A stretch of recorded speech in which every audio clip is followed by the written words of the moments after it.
Jesús estaría usando una presentación, yo le estaría moviendo, no sé si hay alguna indicación al respecto, si tenemos todo claro.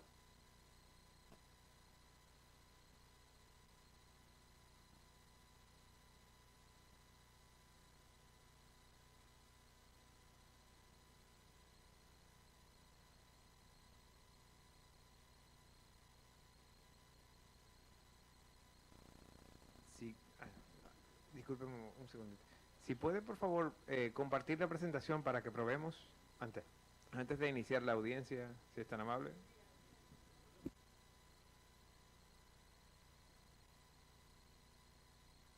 Claro que sí.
During this hearing, I'm joined here at the table by Commissioner Gloria de Mis and Commissioner Pochak, the Assistant Executive Secretary for Monitoring, Maria Claudia Pulido, and the Rapporteur for Freedom of Expression, Pedro Vaca.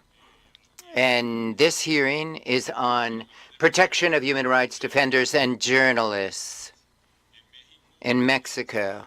And it has been requested by a group of petitioners or requesting organizations. I would like to recognize the presence of the state, particularly of Ambassador Luz Elena Baños, Mexico's representative to the OAS. I simply would like to say that we will be dividing up the time to be most efficient. I will give 20 minutes to civil society for its remarks, then 20 minutes to the state. And then I believe we have an online connection of the UN inspector who will speak for 7 minutes, and then the members of the commission will have 20 minutes to speak in total, and then 20 minutes, 10 minutes for civil society, 10 for the state for final comments, and then a 3-minute wrap-up for the commission to wrap it all up and then adjourn. I'm going to be very strict in timekeeping. So I'd like to begin by giving civil society the floor for 20 minutes. We can start the clock right now, the timekeeping from this point on. Thank you.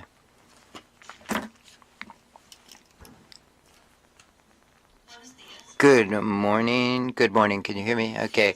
Good morning. I'm Silvia Chica. I'm the president of the Consultative Council for the Protection of Human Rights Defenders and Journalists of Mexico. I'm a human rights defender, and I'm joined by groups of disappeared people, and my organization works in litigations of violence against women's cases. Today I'm joined here of Maurilo Santiago, who is a council of indigenous peoples, and remotely by advisors Sara Mendez in the state of Oaxaca, as well as others. The consultative Council is a space of participation for human rights defenders and journalists. We were seeking proper legal modifications so that the state can provide protection to those who are doing their job. We thank the Commission for allowing us to speak about the indigenous communities, how they're affected by this, and the different state protection mechanisms to talk about the conditions of impunity and stigmatization that prevail at this time in the major challenges that we've noticed. Firstly, context. In Mexico, the number of assaults and murders of human rights defenders and journalists that go unpunished is on the rise, even though there's a federal law and mechanism of protection. Even though we've tried to bring these in several states, legislation in line, but as there was a mechanism that had 900 and some on open cases when there was 9,000 people who are protected of, and 77% are human rights defenders and 33% are journalists. The states where there's the highest number of cases are Mexico City, Oaxaca, Michoacán, Jalisco, Chiapas, and Guerrero. However, in all the states, there's beneficiaries of this mechanism. In 40% of the cases, the beneficiaries say that the perpetrators are public officials, 60% in the case of journalists. What's happened from 2017 to date is that there's been a tripling of the cases of beneficiaries. And we can read this two ways. On the one hand, there's a greater awareness of the risk and of journalists and human rights defenders of the measures of securities because they're beneficiaries of the mechanism. But at the same time, there's an increase in threats and incidents of and because of the job they do. And then this doesn't enable them to, and there's a lack of protection of these people. The protection law when the beneficiaries are not happy with what is provided with the protection plans, and those helped by the and since 2023, there's been more complaints about the security offered through the even though there's been an increase in the budget for the mechanism. Could you please speak a little slower because of the simultaneous? It's impossible at that speed. He's saying a little bit slower. Okay, even though there's been an increase in the budget for the protection mechanism, this hasn't translated into better protection, nor has it unleashed the development of comprehensive protection policies ensured by the Mexican state. In other words, in 2022, there was 388 million pesos that were allocated to this. Some of the most troubling risk scenarios that we have seen in the cases are an increase of threats and assaults on journalists in election time, principally in areas where there's been cases in the past during elections, municipalities under the control of organized crime and repercussions that can come about because of pressure and meddling in the job of journalism, which are as a result of partisan interests or organized crimes interests, increase of threats and assaults of defenders and who protect territory or the environment. When there's mega projects involved, when there hasn't been a free and prior and informed consultation with the communities, when there greater criminalization by authorities towards human rights defenders and journalists who prevent them from exercising their right to defense and freedom of expression, accusations and public statements that smear the job of human rights defenders and journalists, which have come from the executive branch of government and who should be responsible in what they say, and what's of concern of women searchers and the risk they face when they're searching for their loved ones. And also there's very little rigor with which security plans are planned by the authorities in the searches for disappeared people. Thus far, Chapter 8 on measures prevention in the law for the protection of human rights defenders and journalists has not made any progress.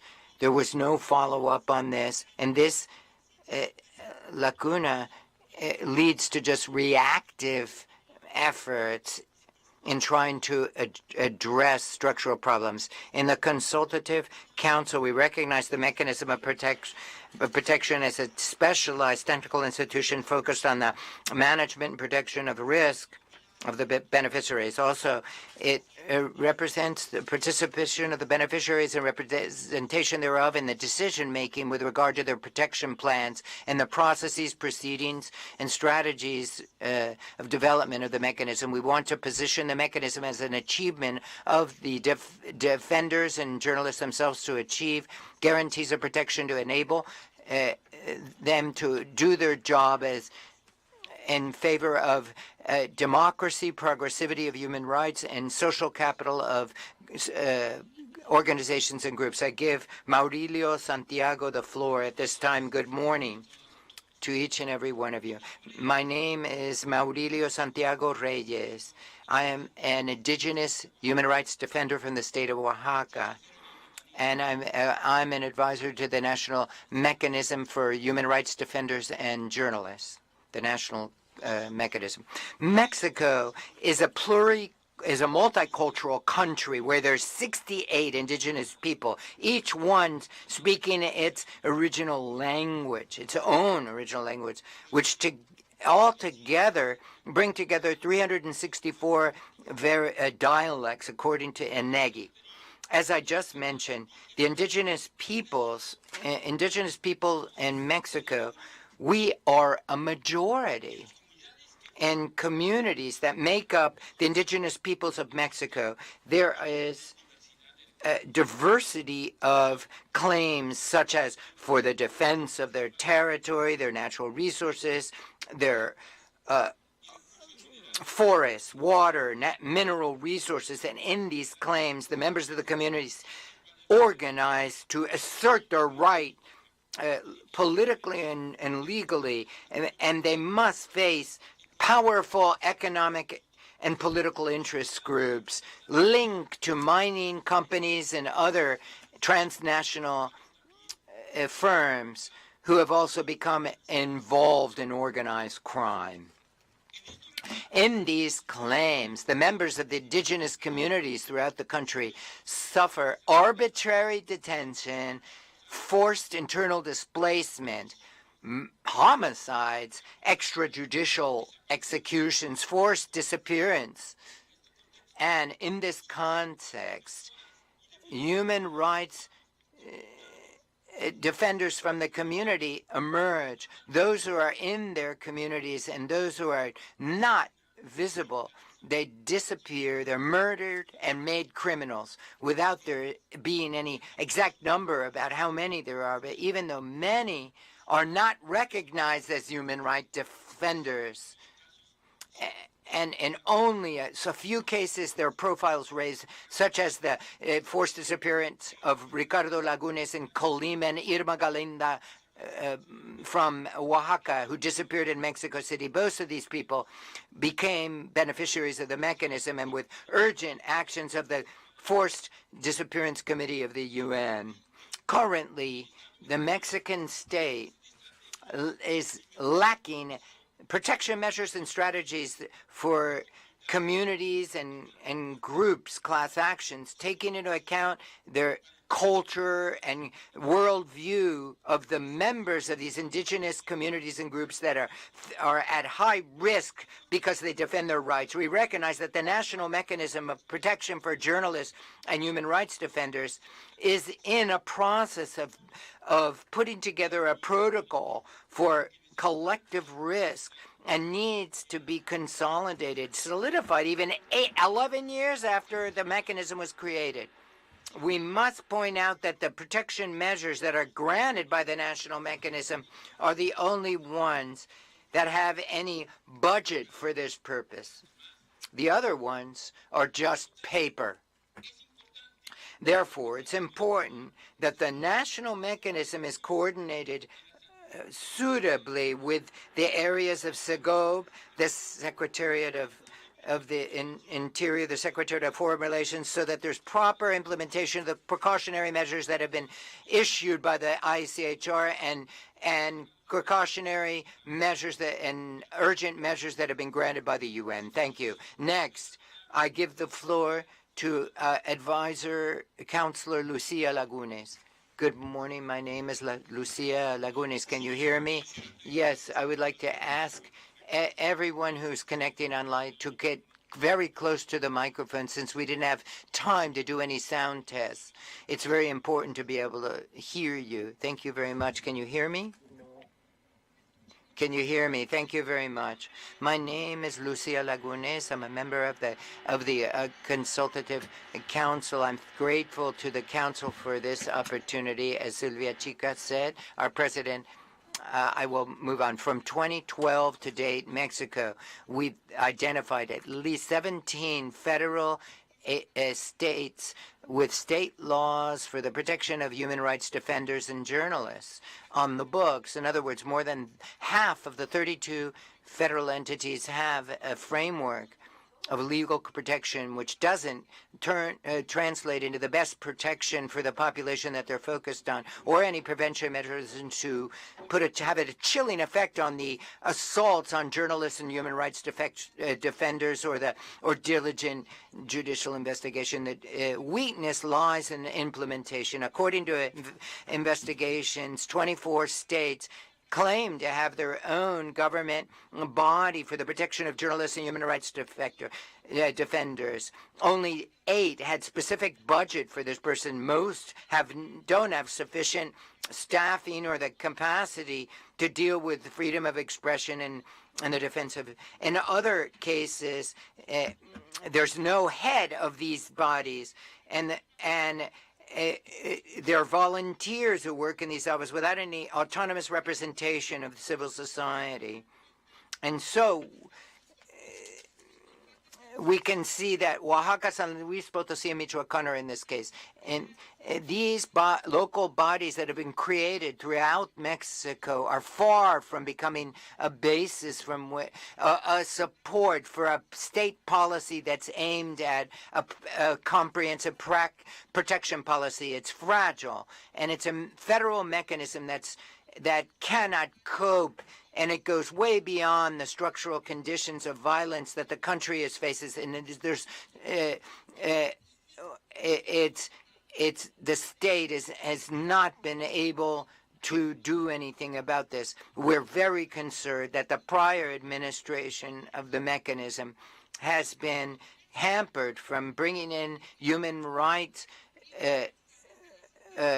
defenders and journalists who are at risk, even against the people who are the victims. If we look at the weakness of these state bodies, they've been abandoned, and there's a lack of total protection. They're defenseless. This is a situation that escalates for journalists and human rights defenders who confront when they're women, inequality and discrimination because of being women. And often this has become the targets of attack by the highest levels of government. And the state offices are unable to actually do their job. The state cannot provide greater protection. I will now talk about impunity and stigmatization. Despite the national and international bodies to put an end to impunity with these assaults on journalists and defenders, the authorities still have a debt to the population. This impunity is not only an open door to repetition, but also escalates to disappearances and murders, such as the disappeared Irma Galindo and Claudia Urchuto. Both are from the state of Oaxaca. Thus far, we continue without further information about their whereabouts. In the case of journalists who were murdered in the country, it's common that their job is not a line of investigation to the authorities. And for journalists and defenders, the authorities are prevented from gaining access to justice because the investigations are replaced by personal acts or vengeance, acts of vengeance. And this increases mistrust of the bodies of justice, and this leads to revictimization, and also there's been stigmatization of journalists by the government, and they've expressed criticism from the executive branch. The closest example took place last Thursday on February 22nd when the federal executive gave the cell number of a correspondent in Mexico of the New York Times, even Natalie Christoph, even though it can't be directly attributed. This, in the Mañanera program, this leads to the murder of journalists. The truth is that for the family members of these journalists and human rights defenders, these stigmatization compromise these people and lead to lethal attacks, such as in the case of Samuel Flores, who was called by the federal executive as a conservative 4 days before his murder. Now I give the floor to Sara Mendez. Good morning. My name is Sara Mendez. I'm a defender and an advisor to the mechanism, and after the analysis given by my colleagues at the Council, we have the following challenges. because the mechanism is the only public policy to ensure the lives and safety and freedom and safety of human rights defenders and journalists in Mexico, the measures of protection to avoid assaults are pending. At the Council, we insist on creation of working groups where there would be involved different government agencies to deal with specific cases, interinstitutional coordination with the states of the Federation and state mechanisms. This is a major challenge. Impunity also, and the lack of results in investigations of these assaults of human rights defenders and journalists is pending as well, and it's a huge challenge. The mechanism has a catalog of measures that under the law is just announces them. It just lists them. So we want flexibility of the institutions when they take other measures. There's several different issues that I'm going to bring up, and as a conclusion, I'd like to say that the Consultative Council believes that we must redouble efforts to protect the defense of human rights defenders and journalists through a comprehensive policy, as well as ensure effective access to justice, as mandated by the Digna Ochoa judgment before the Administration of Justice and Prosecutor's Office. We must consolidate measures to protect groups and communities of indigenous people in keeping with their culture and world vision, their forms of organization, and also develop a gender-based approach in dealing with the women beneficiaries. This is still unfinished business that we must deal with urgently. With a change of the government, federal government, we call on protecting the function of the federal mechanism, providing it with the financial and material resources necessary to strengthen its efforts. In the long term, we urge following the roadmap laid out by the working group to implement recommendations that have been put forward by Segov and the UN High Commissioner for Human Rights. Lastly, the mechanism is a fundamental body to save lives and requires strengthening its job and powers. Thank you very much. Ya el tiempo se acabó ahora. I'm afraid your time is up. 20 minutes to the state at this point. Thank you. Thank you, Chair, and thank you, distinguished commissioners. This important meeting on freedom of expression. And greetings to the consultative mechanism for protection of defenders of human rights and journalists in civil society. And greetings indeed to all who are following this meeting, either in person in this room or remotely via Zoom. Mexico is pleased to be part of this hearing in order to address one of the issues to which we ascribe the greatest importance in Mexico, and that is the importance of defending human rights defenders, no pun intended, and defending journalists. As a member of this Mexican delegation, we have Mr. Muñoz Ledo and Mr. Roberto Muerta from a distance, and Nancy Loyola from the Ministry of the Interior, to whom I'm pleased to give the floor at this point. Nancy, Ministry of the Interior is Gobernación in Mexico, the interpreter points out. The interpreter points out the sound is very poor, as if it were at the bottom of a well. Going to do the best I can.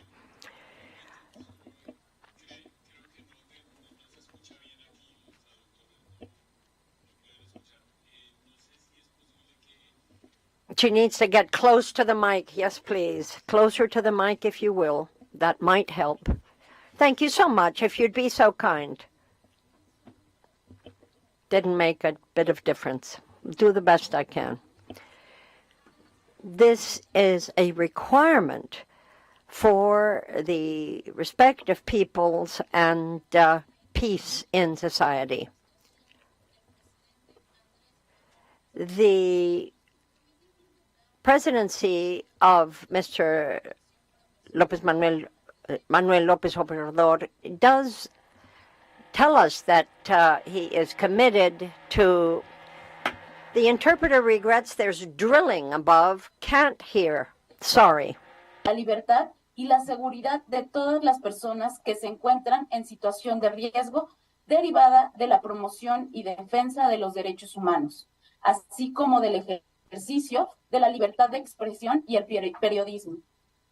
Por lo tanto, asistimos a esta audiencia con entera disposición y asumiendo este diálogo como una oportunidad para avanzar en desafíos y la protección de personas defensoras de derechos humanos y personas periodistas en el país. Me resulta necesario expresar que México.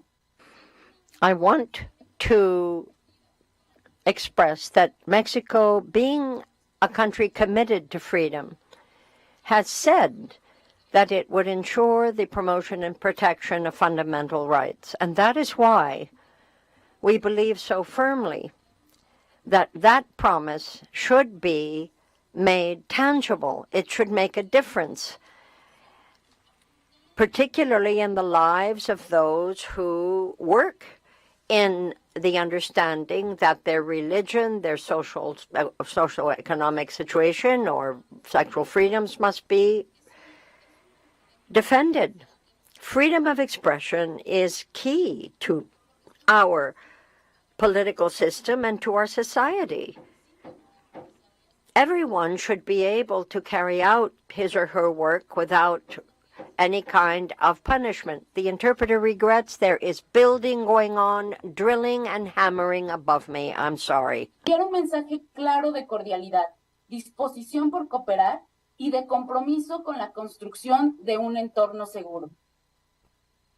Desde la creación del mecanismo, su conceptualización, especificación de alcances y ejercicio de atribuciones, la participación activa de la sociedad civil y de organismos internacionales de derechos humanos ha sido permanente.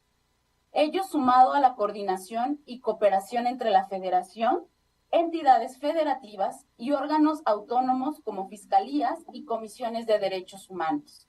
Esto ha consolidado una política de Estado de avanzada.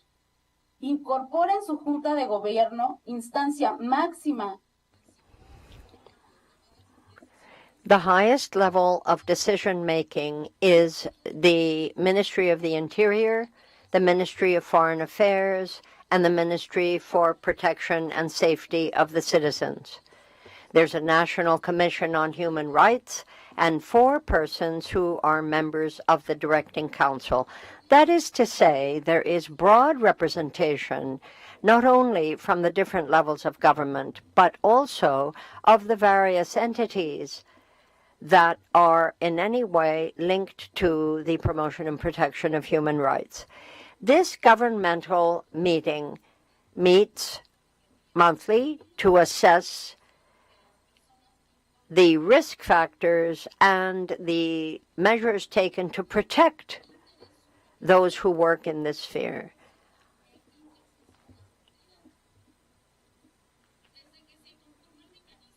Since this mechanism was set up in 2012 and through January of 2024, the governance meeting has met 104 times and 5,503 matters have been attended. Approximately 90% of the protection plans that the mechanism has proposed have been adopted. This means that there exists dialogue, there exists consensus, and sometimes unanimity without the need to meet in plenary session. The model for protection offered to defenders and newspaper people, journalists, is not only patent in the mechanism itself, there is also the fast response mechanism that exists in order for protection to be effective before, during, and after any risk is assumed. Since its creation, the mechanism has certainly evolved. This means that its different means of working has varied over time. The National Commission on Human Rights has certainly been fundamental in the protection offered to journalists and human rights defenders. And the analysis of the everyday life of those who work in social communication and those who defend human rights are therefore very much in the mind of a country that is in full transition.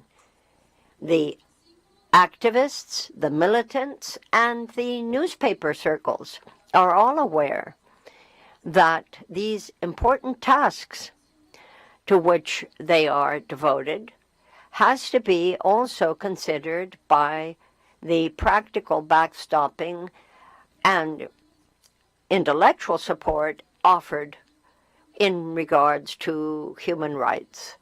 The Human Rights Commission, therefore, is very much a part of promoting and defending the beneficiaries of the very mechanism.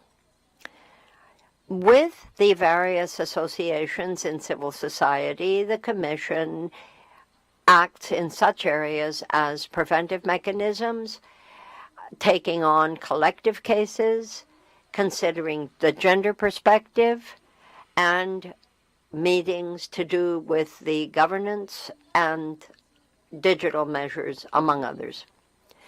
Mexico is committed to the promotion and dimension of human rights, promotion and protection, I should say, and keeping the mechanism strong and effective is certainly a goal. To that extent, and over this government's period, these 6 years, the mechanism has benefited from important subsidy. 780 million pesos have been earmarked for protective measures. And in this government, 1.3 million pesos have been earmarked. In other words, 3 times the previous amount has now been expended. 560 million pesos most recently. This speaks to the strong commitment of the government toward protecting the promoters and protectors of human rights. For the present year, a budget of 590 million have been earmarked. As part of the strengthening mechanism, the number of persons who have been working with this mechanism has moved from 42 to 72. This means that a great many more people available are there to attend to additional cases that are brought to us. And that means they will be attended more speedily. 2,218 persons have been attended recently, of whom 539 are journalists, 117 are women, and 470 plus the balance are men. The defenders of human rights involve 600 and some women, 400 and some men, and 390 family members of the beneficiaries. The strengthening of this mechanism has also been noted in the internal processes.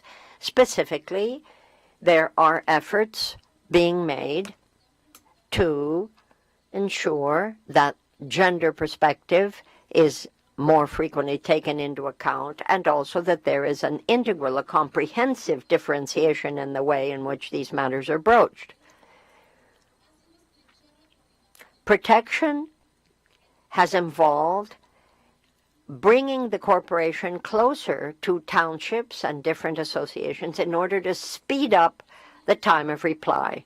Every time the mechanism intervenes, we need to understand that there are some 14 in situ visits that are carried out. Those in situ visits are particularly geared toward people who are in a dangerous situation and who may require protection measures.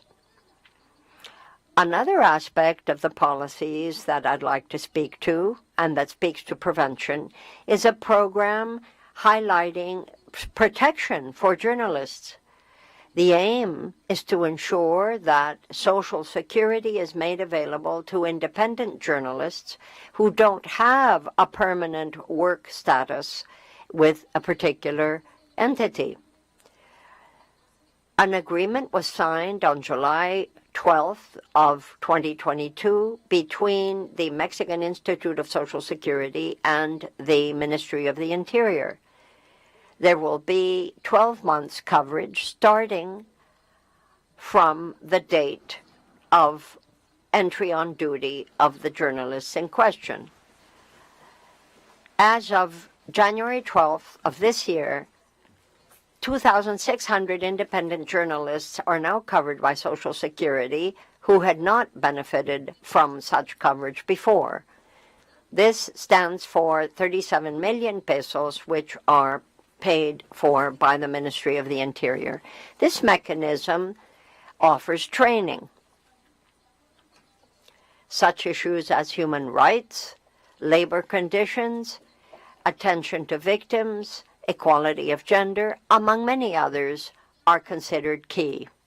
The pro-positive position that we have with the consultative mechanism means that personnel are continually buttressed in order to ensure that those coming in are quickly brought up to speed.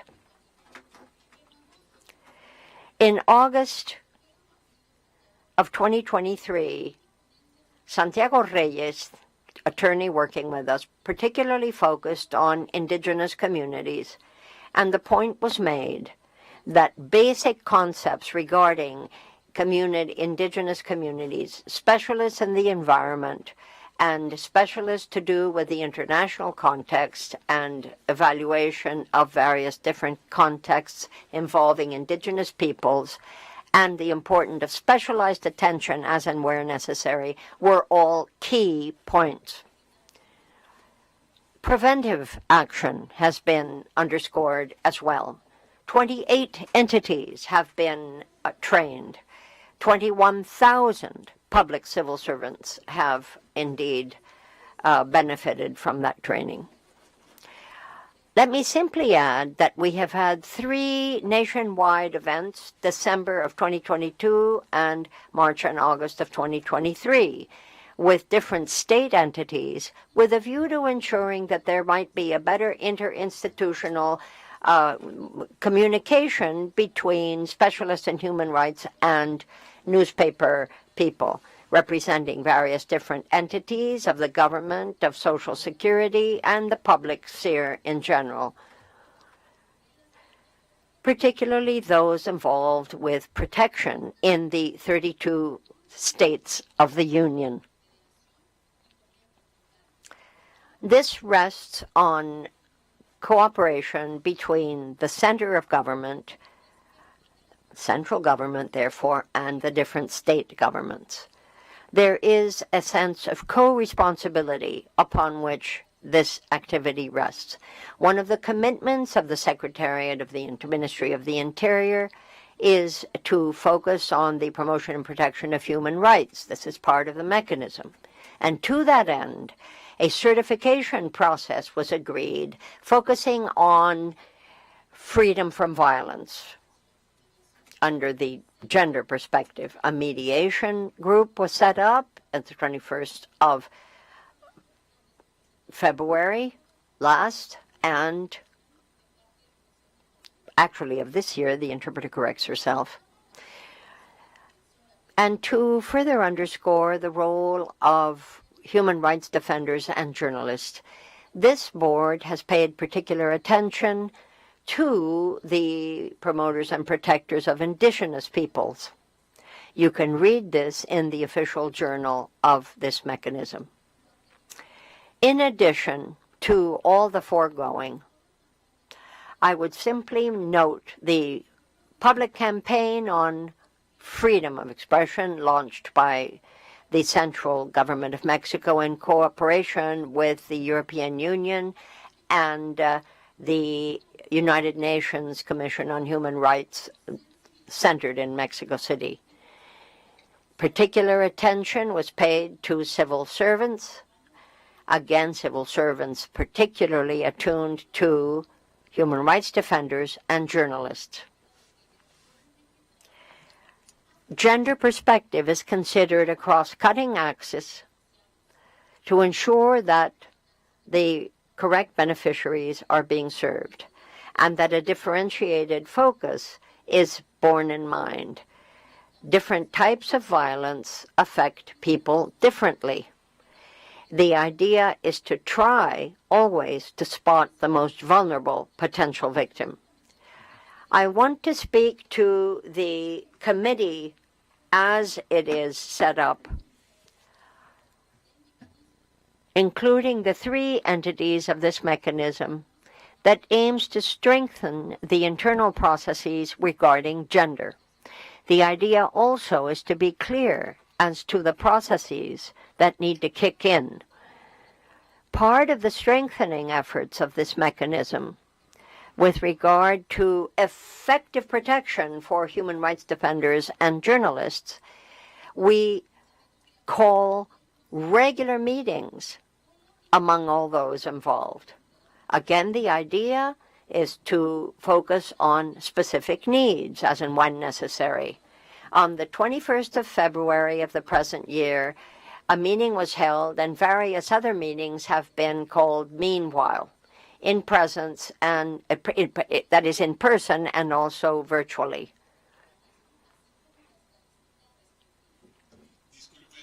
I'm terribly sorry, but you're out of time. Please wrap up.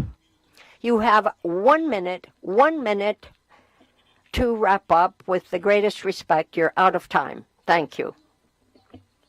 Thank you. We have looked at the different types of corporation and of the various entities, federal and state. We've also looked at the design and construction of the data system that we review continually, as well as best practices with regard to the management of statistics and data.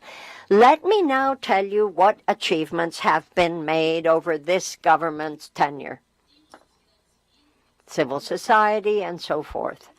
We have implemented measures to guarantee the security of journalists and human rights defenders. Now, we're well aware that more needs to be done, but we are committed to these goals and will work tirelessly to achieve them. Thank you. Thank you very much to the state for its remarks. Now I'd like to give the floor for 7 minutes to the UN expert, Jesus Peñas, who's the official in charge in Mexico of the UN High Commissioner for Human Rights, the representative in Mexico. That is, thank you, Jesus, once again for taking part once again in one of our hearings. You have the floor. Thank you very much, and good morning to each and every one of you. My attendance to this hearing on protection of human rights defenders and journalists is in my capacity as the representative of the UN High Commissioner for Human Rights in Mexico. I'm here to provide to the Commission information orally and informally under oath. This should not. I do not relinquish any of the privileges under the UN agreement. Anyway, it's been reported that journalists and human rights offenders are at risk of murder and disappearances and other harassment. Between January of 2019 to date, at least 103 murders of human rights defenders, 41 journalists, and 7 media workers have taken place as a result of their work, and 38 human rights defenders or journalists were also disappeared. 25 of them were released. 13 continue missing. Of those 118 victims, 2/3 had prior incidents, and they had formally filed complaints that were not properly handled, and at least 35 had protection measures granted by the state in place, including the federal protection mechanism.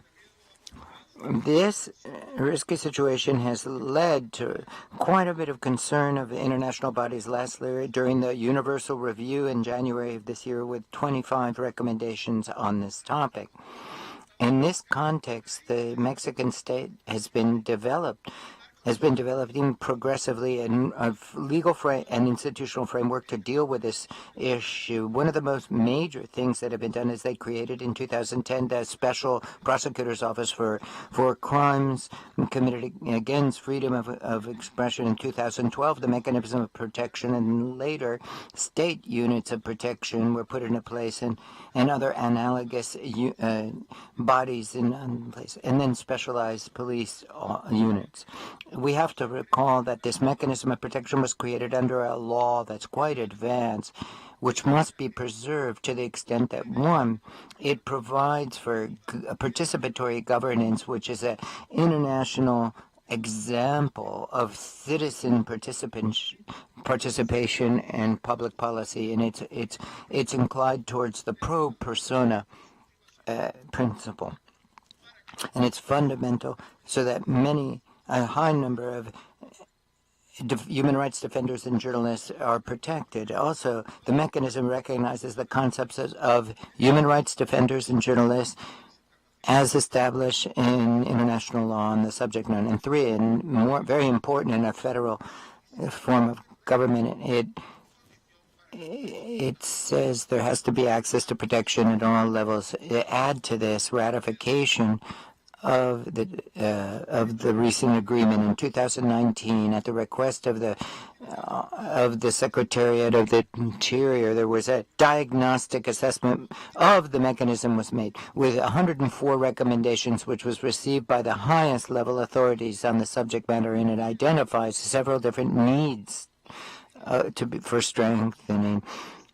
A working group was established to follow up on the recommendations with a civil society organization whose purpose it is to identify the priority recommendations of the diagnostic assessment and implement them through specific roadmaps, indicators, and other means of verification. And thirdly, to report periodically to a government body that's includes the Inter-American Commission of Human Rights. Next month, the working group will have been in existence for 18 months. In its first annual report, it underscored that 27 of the 51 recommendations that were given priority had showed tangible and significant advancement because of the number and the structural nature, such as strengthening internal coordination, increase of 70% of human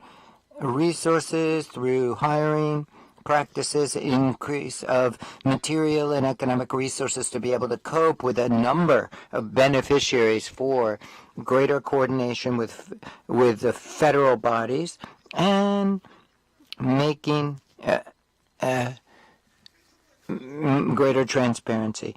This working group shows that the willingness of the government and civil society and others have all come together to engage in a constructive dialogue so that it's participatory and properly structured, an unprecedented response in the history of Mexico.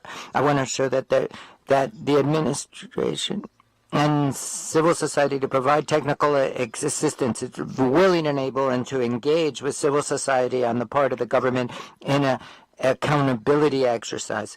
Likewise, there's many challenges that have been identified in order to provide effective protection to human rights defenders and journalists, and I would cite difficulties to include persons related to class action suits who are at high risk. 2, inadequate implementation of several different measures, which explains the persistence of attacks against beneficiaries. 3, challenges to deal with a differentiated and gender-based approach of the most vulnerable groups. 4, next, identify the causes that lead to a high level of risk through prevention policies. Even though the Office of the Attorney General of the Republic is part of this body, and we must recognize the progress that it's made in the working group. And those involved in access to justice and protection, there's still shortcomings in this regard. There was a report that shows best practices and challenges and proposes a strengthening plan for these prosecutors' offices. 5, we need to strengthen public education campaigns about journalists and human rights defenders. Perhaps there's a lot of speech that discredits them, and smear campaigns are mounted against them.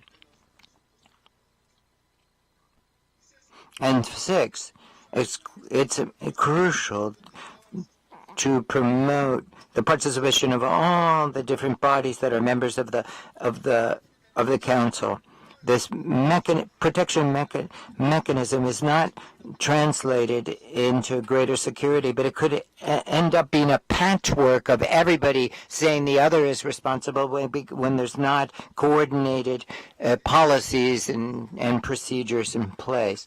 So it is the obligation of the state of Mexico to protect persons, but this mechanism isn't the only thing. There has to be a comprehensive public policy that involves other institutions actively in this regard. So we recognize the progress that's been made in Mexico by opening and the continued commitment that has been shown through the working group of the mechanism.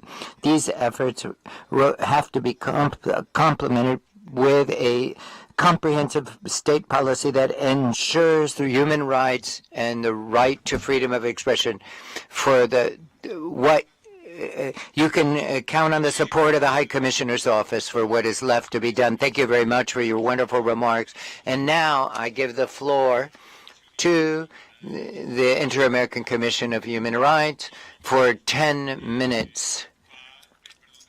I'm sorry, a total of 20 minutes. First, I give the floor to the country rapporteur, which is Commissioner Andrea Pochak. And then I will give the floor to Commissioner Gloria de Mis.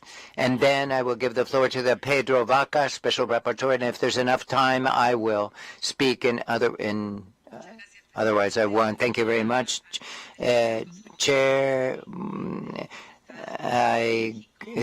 Hello. I'd like to greet both the state and the petitioners. It's with regard to protection of journalists and human rights defenders. So this is an important issue. This is something that civil society has been following, and journalists and the Inter-American Commission has been very emphatic in the establishment of these mechanisms. The Rapporteurship for Freedom of Expression, the former rapporteur is present here. I'd like to point out that he's present in the audience, but it's an international and an effort, and there's a lot of institutions involved. The federal government has allocated significant resources. It's been showed. They've explained that there's been many more resources have been invested, but there's continue to be challenges, particularly with regard to prevention and with regard to investigation and getting to the bottom of impunity, which has become the rule. The Inter-American Commission at this hearing has received very important information. It has also received information as input for the report on the 23rd. The report it's going to draft for risk analysis, a lot of information that's going to serve as wonderful input where held the willingness to provide us with detailed information. Public policies, obviously, are fine, but laws must be preserved, but they need a certain flexibility built into them to be able to adapt to the new realities and different stumbling blocks that they run into as they move forward, so that they don't lag behind and overcome, and they must be able to overcome obstacles. So the consultative council has said that the mechanism is good. Civil society's participation is very important. The mechanism is well designed, and the work of the consultative council has been very important. This has been underscored. So allow me. It's what really strikes me that the consultative council has requested this hearing. The council must not be having a good, proper dialogue if it's doing it in the commission. But what I want to ask honestly, straight out to you, what exactly are the difficulties that you are facing as the consultative council in your efforts, and why have not been able to overcome the obstacles and enhance the policy at the meetings and the design exercises? Why have you not been able, at these opportunities within the mechanism itself, without our intervention?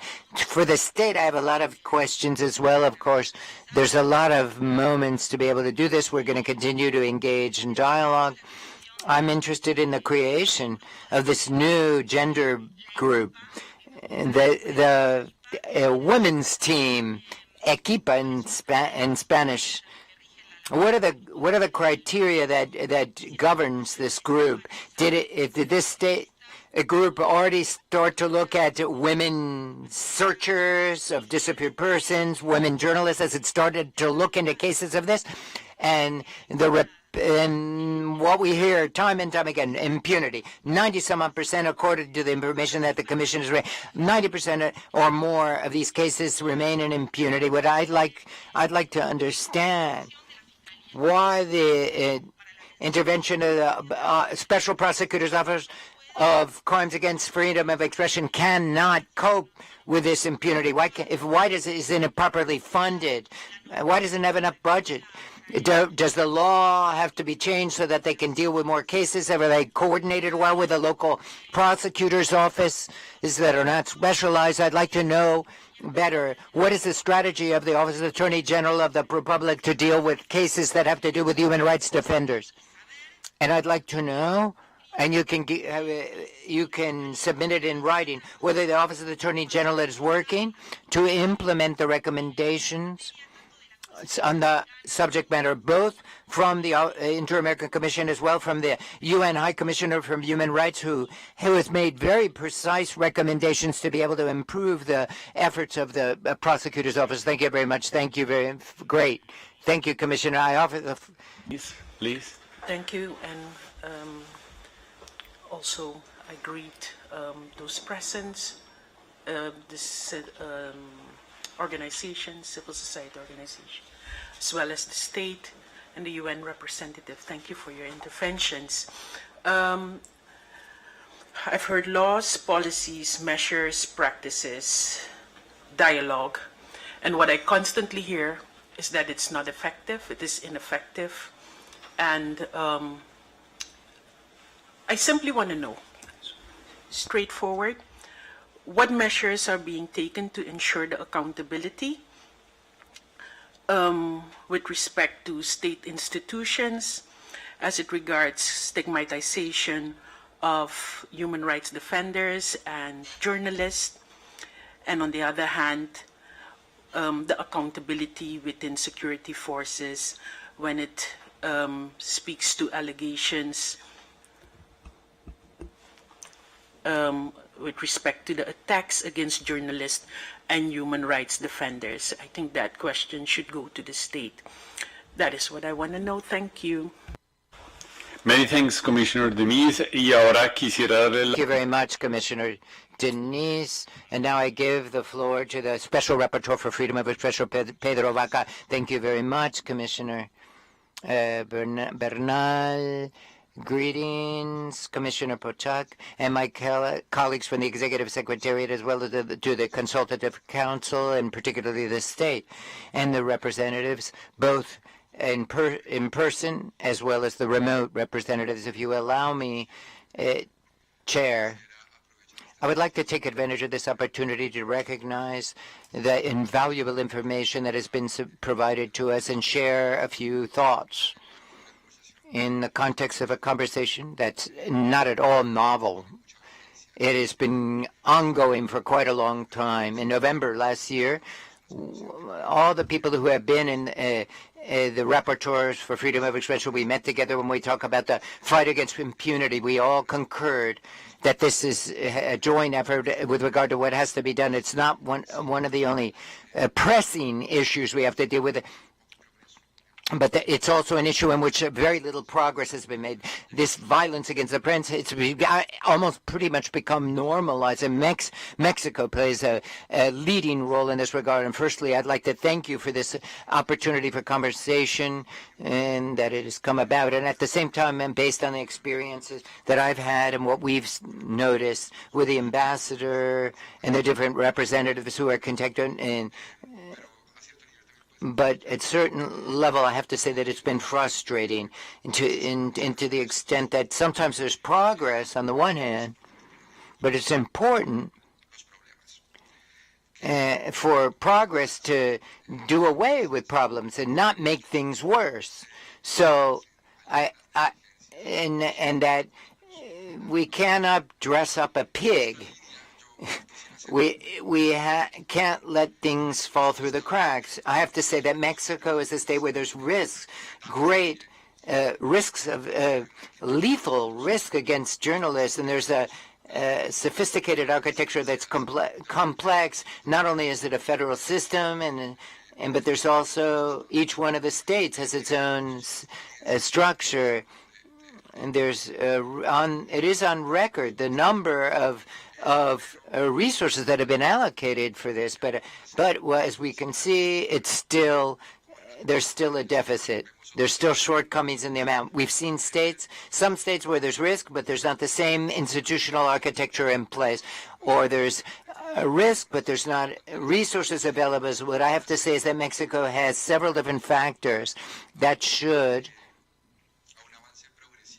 lead to progress, a progressive effort, and that representative of the UN has stated that there's still violence against the press and nothing has been, and things haven't moved forward. And Andrea Pochac, I want to reflect what she said, the country rapporteur, is that we should give priority to the different variables and prosecution and administration of justice. This can be very important.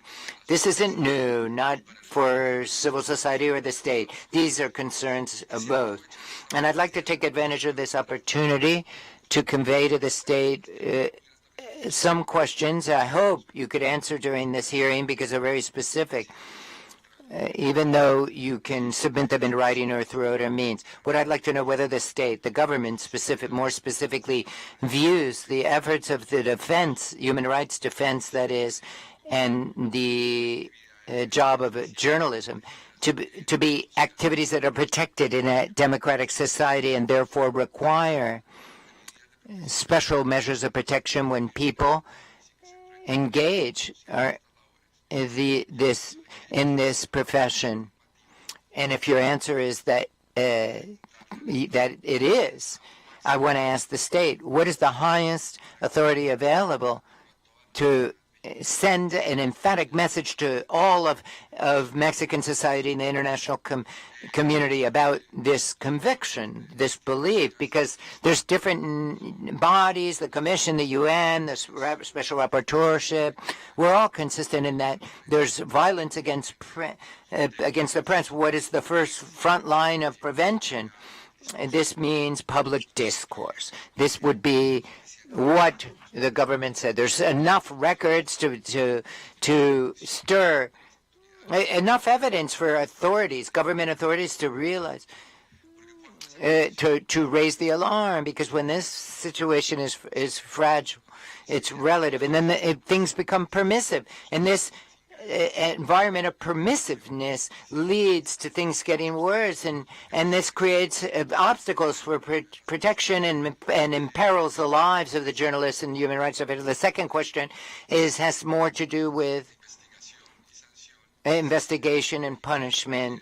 That is whether the Mexican state could provide us examples of any successful cases with regard to investigations and punishment, prosecution and punishment. What would be required? What international support would be needed to be able to move in this direction? We've heard from the Capitol that they've mapped out different scenarios in this risk assessment. I want to ask Interior, the Department of the Interior, give us examples of cases where journalists, where the peril has subsided.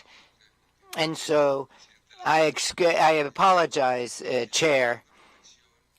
the mechanism of protection in the last term, presidential term, for a while, a few years, there was supposed to be a reform afoot that was aimed at including recommendations both from the universal system, the 100 and some recommendations from the report that was been specifically mentioned about the protection mechanism, and other recommendations which the former David Kay, the former rapporteur UN, and Edison Lancer, the former rapporteur from the Commission. What's not clear to me in this regard, whether do you view in the short or medium term whether there has been any changes in the, and if has the system been tweaked on the basis of those recommendations? You talked about a change in the Constitution, or it's just been at the statutory level, or is it operational, the tweaks that have been done on the basis of the recommendations? That's what I'd like to know. Thank you very much. And now I'd like to give the floor briefly to the Assistant Secretary,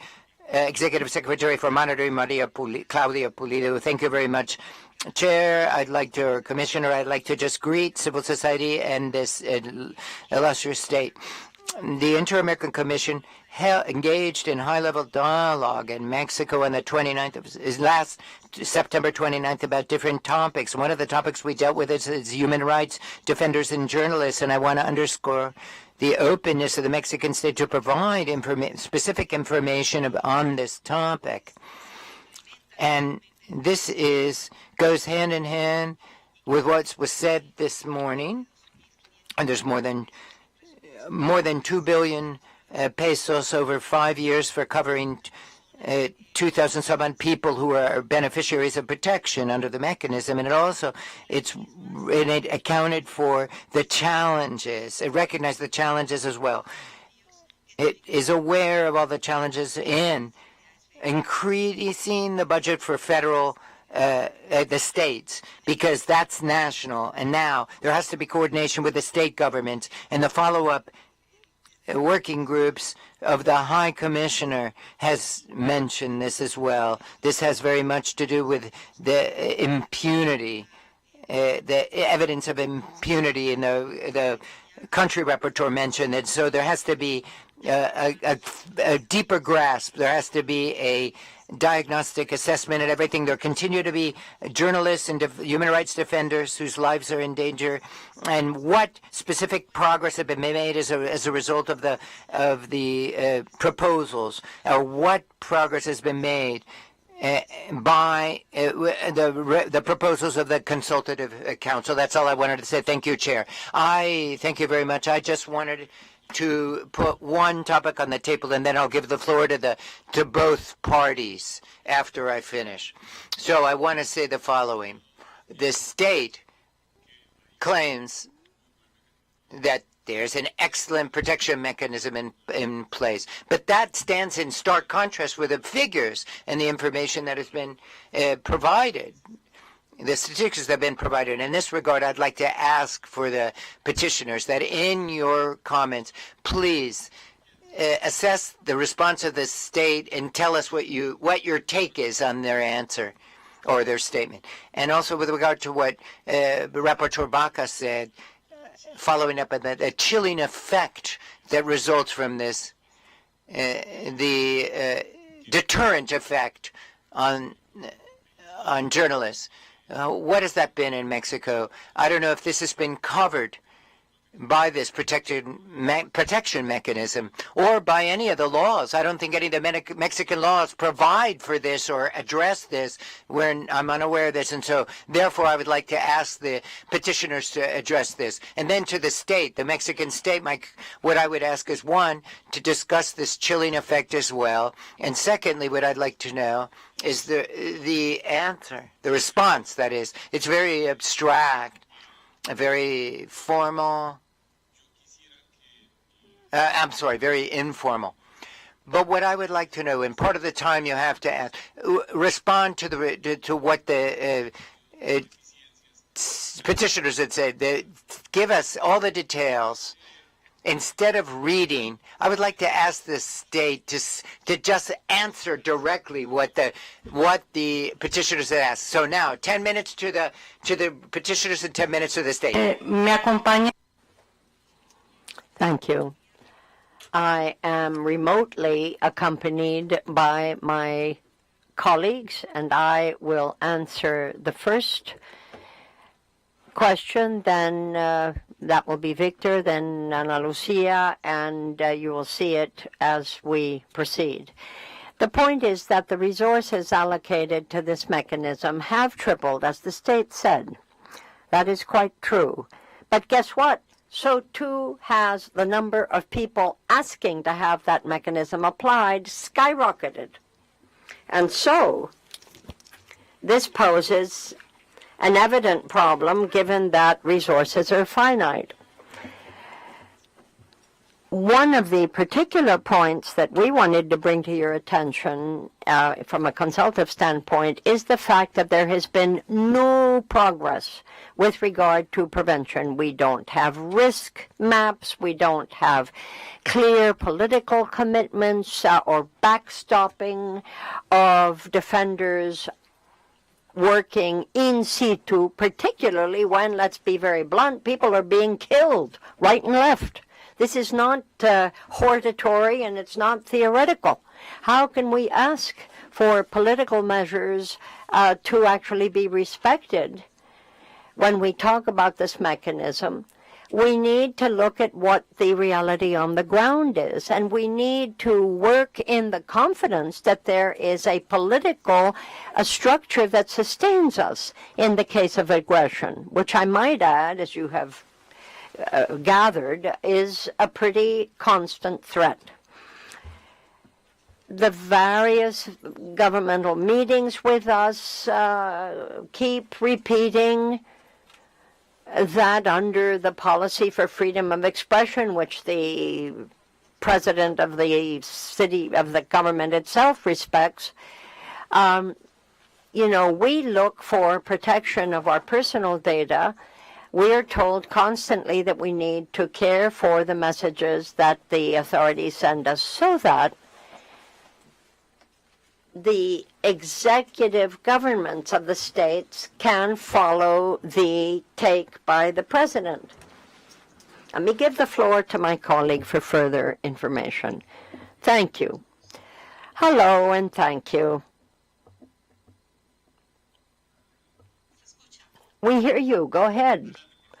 Don't hesitate. Go for it. Thank you. And as I was saying, thank you to you all. As my colleagues have rightly pointed out, the question of differentiated focus varies depending on the measures of protection that are being considered. We have been looking at things from the risk analysis starting point. And it's important that there be a differentiated take. The collective rights of original peoples with gender issues are at particular risk, but we need to be very conscious of this and what other risk factors we have there. Many of the mechanisms aim to offer a degree of security, but we believe that there needs to be attention to policy, and there has to be dialogue with the central authorities as well as the local authorities of a country. So I must, with regard to Mexico, underscore the fact that, yes, we have federal protection, presumably.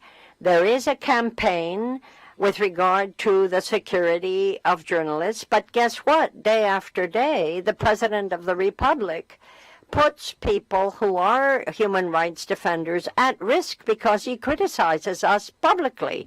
And so that defense mechanism, very often, alas, given the presidential words to the contrary, is pretty hollow. Thank you. Thank you. I'm very grateful to the commissioners for the questions that have been asked. I think it is very important indeed that we underscore one of the mechanisms that we've been saying all along. Anybody, even if it's called a protection mechanism, is hollow if there is not state policy that undergirds it. It's that simple. if there is not clear and manifest commitment by the state, and that will depend on who is leading the effort, it'll be pretty hollow. And where, again, there is a state policy, as the Inter-American Commission itself has noted, includes recognizing the work of newspaper people, journalists, and human rights, is a delicate thing. And I am here to tell you that in Mexico there is no state recognition of that fact.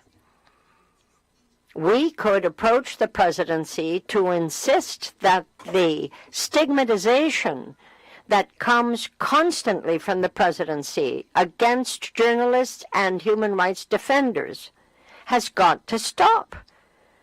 Mexican authorities, here's what the president says, so do we. And there has to be a clearer recognition of the value of human rights defenders and journalists that is not hollow. It has to fit into the democratic structure of our country, and we don't see that happening. I'd also like to mention that we from the Consultative Board have committed to work with all of the mesas, the roundtables, that are there to consider situations. And we look to the work of this mechanism, but we also must underscore that there is co-responsibility to be assumed by the government.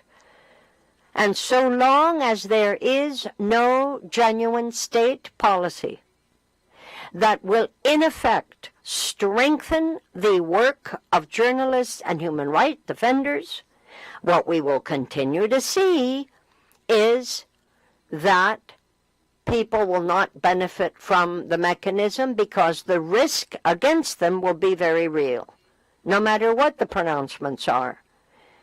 One of the commissioners here asked, well, what can you point to that will clearly point to the fact that a risk that a journalist or human rights defender has been reduced as a result of the mechanism? Well, alas, we can't point to a single one because it hasn't happened. Thank you. Has the petitioner side ended? I would just like to reiterate that in the various changes of government that are coming, we are in a pre-electoral period because the 6-year tenure of the president is coming to an end. All of this is going to heat up. It's going to be an ever more present concern. The participation of civil society must be guaranteed. The Consultative Council here is a very real agent that speaks up, and the Mexican authorities have recognized that. The idea is to make sure that the public policy structure that we demand should not only exist at the federal level, but throughout the country. Look, Mexico has 32 different federations. They're states, but each one has a separate federation. And so these are very, very tall orders. There has to be more effectiveness given to the promotion and protection of human rights, and most specifically to journalists and human rights defenders. Now, we have heard repeatedly over the last months the trend that leads to saying, oh, well, the protection can be granted by the federations, by the state governments. Yes, yea, right, as they say. We talk about places like Guerrero, the state of Guerrero, the state of Michoacan, where we have ongoing people disappearing, particularly journalists and human rights defenders. And we beg this commission that has a program to defend defenders and journalists to please take note, speak up, and be with us. We need you. Trust me. This, therefore, speaks to the need for an interstate coordination your time is up. I thank you, Lucia, but I'm afraid we've got to move on. I'm giving the floor now for 10 minutes to the state of Mexico, the government of Mexico, for its response. Go right ahead.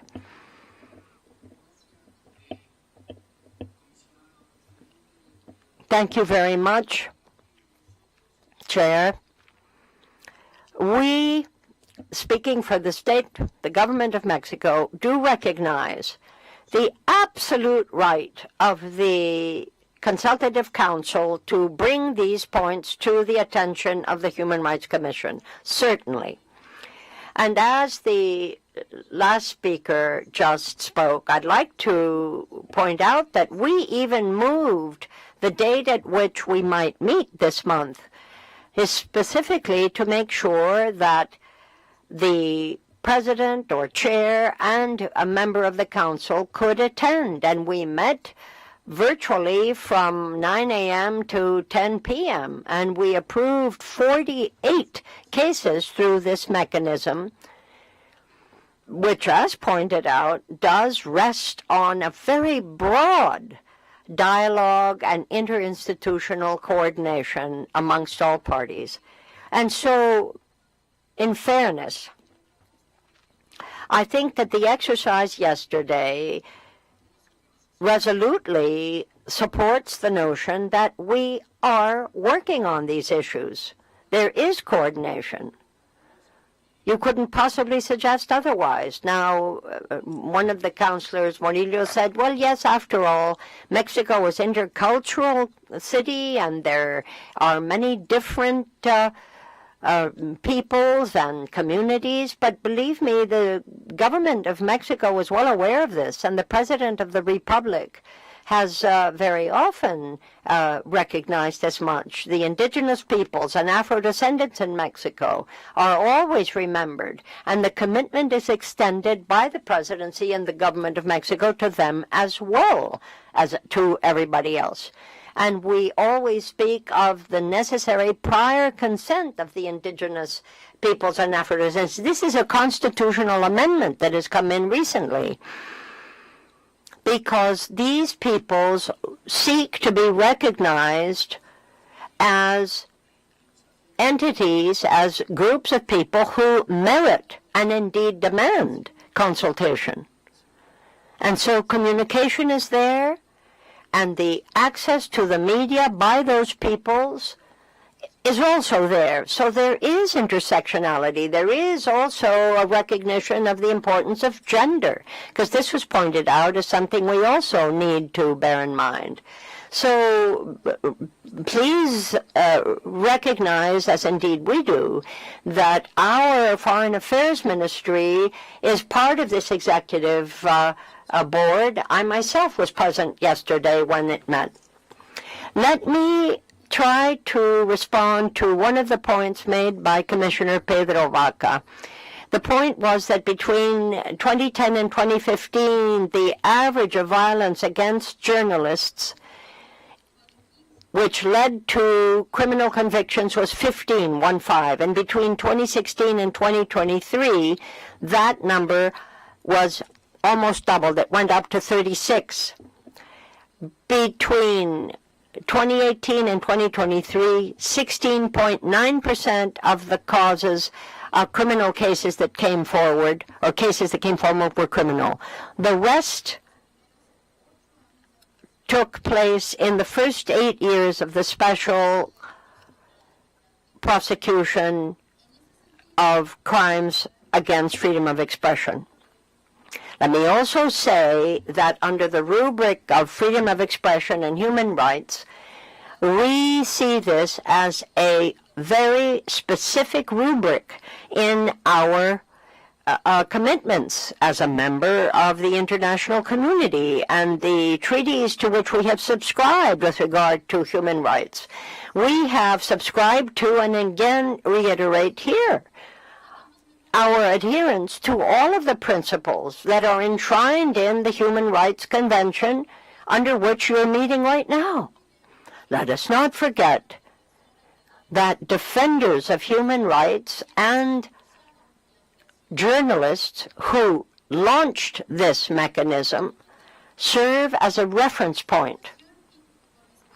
From that moment on, and I'd like to state with very particular attention paid to this by the current government, this hearing has rested on the priorities of the government, and the center of its public policy has been and remains an adherence to human rights in freedom and in security and in development. This government considers that it is a priority to respect the dignity of every citizen, most especially of those who are most vulnerable, who have very little, and who perhaps are most at risk of having their human rights violated. And that is why this government, headed up by Andrés Manuel López Obrador, from 2019 to 2024, has stated from the start